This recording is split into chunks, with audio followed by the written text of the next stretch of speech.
మహబూబాబాద్ జిల్లా నిల్కూరు మండలం మునిగలేడు గ్రామంలో మిషన్ భగీరథ పనులు వేగవంతమయ్యాయి.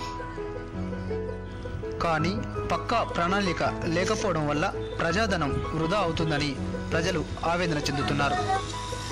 గతంలో వేసిన రోడ్లు నాణ్యతా లోపంతో నానా నరకం చూస్తున్నటువంటి గ్రామ ప్రజలకు ఈ మంచి పథకానికి మచ్చ తెచ్చేదిగా తయారవుతుందని ఆవేదన వ్యక్తం చేస్తున్నారు.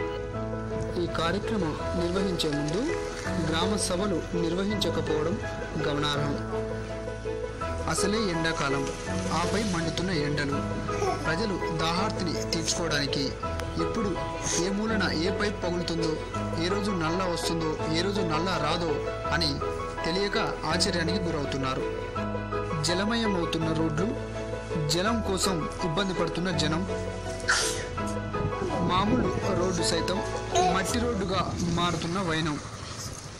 నిత్యం రద్దీగా ఉండే ఈ రోడ్డులో ద్విచక్ర వాహనదారులు ఆ గుంతలలో పడిపోయి దెబ్బలు తగిలించుకున్న వాళ్ళు, గాయాల పాలైన వారు లేకపోలేదు. దీనికి ఎవరు బాధ్యులు, ఎవరిని అడగాలో, ఏమి చేయాలో దిక్కుతోచని జనం పడుతూ లేస్తూ వెళుతున్నారే తప్ప ఏమీ చేయకుండా మిన్నకుండిపోతున్నారు. ఆ నల్లల నీరు ఏమో కానీ ఉన్న నల్లల నీరు మాత్రం వృధాగా పోవడాన్ని ప్రజలు జీర్ణించుకోలేకపోతున్నారు.